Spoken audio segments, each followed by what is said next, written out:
Assalamualaikum warahmatullahi wabarakatuh. Perkenalkan, nama saya Maulana Husain Syarifuddin, Ekonomi Syariah, SI 7B, NPM 1704040137.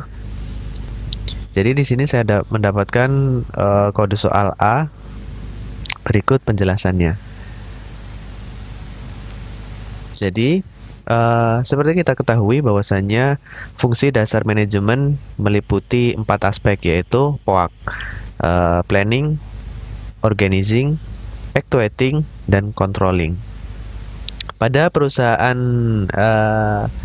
Asia Pulp Paper ini, kita dapat mengetahui perencanaan, fungsi perencanaan. Dalam fungsi perencanaan ini terdapat perencanaan jangka panjang, pendek, dan menengah.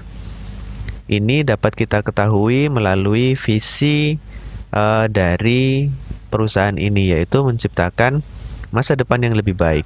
Masa depan yang lebih baik ini meliputi 3 aspek, yaitu perencanaan jangka pendek, menengah, dan panjang tadi, yang meliputi pengembangan usaha, kemudian pengembangan sumber daya manusia, dan juga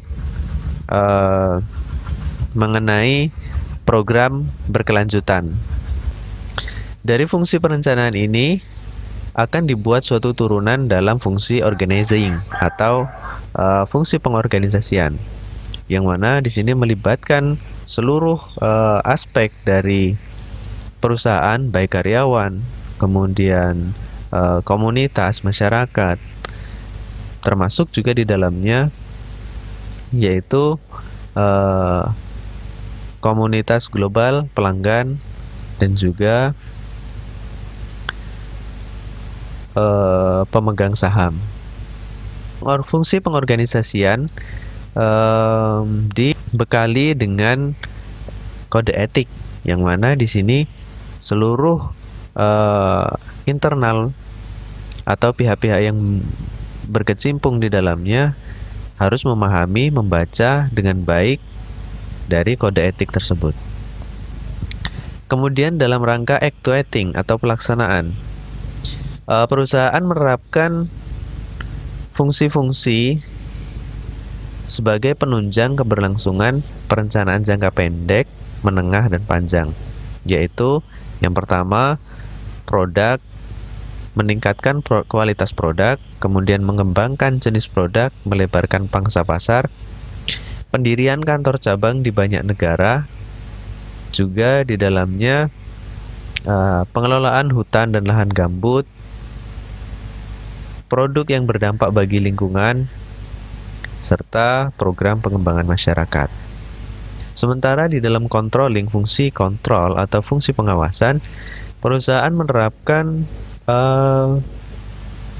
fungsi ini berdasarkan dengan kode etik yang telah disepakati. Artinya bahwa seluruh kegiatan operasional, baik di bidang produksi maupun distribusi, seluruhnya berpatokan dengan kode etik perusahaan yang dapat dilihat di link yang sudah disertakan pada soal. Di sini ada kode etik perusahaan. Artinya bahwa seluruh aspek operasional diharuskan membaca, memahami, dan mematuhi kode etik yang berlaku. Dan ini sangat dipertahankan di perusahaan dalam rangka keberlanjutan jangka panjang dan pertumbuhan bisnis kami dan pertumbuhan bisnis. Sehingga dari keseluruhan fungsi manajemen POAK dapat diketahui bahwa peningkatan perusahaan terjadi dari tahun 1972 dengan produsen soda api hingga saat ini sudah meliputi berbagai anak perusahaan dan juga menyabet banyak sekali penghargaan-penghargaan di tingkat internasional maupun di tingkat nasional. Demikianlah tadi analisis mengenai fungsi dasar manajemen yang diterapkan oleh Asia Pulp Paper. Saya Maulana Husain Syarifuddin. Terima kasih. Wassalamualaikum warahmatullahi wabarakatuh.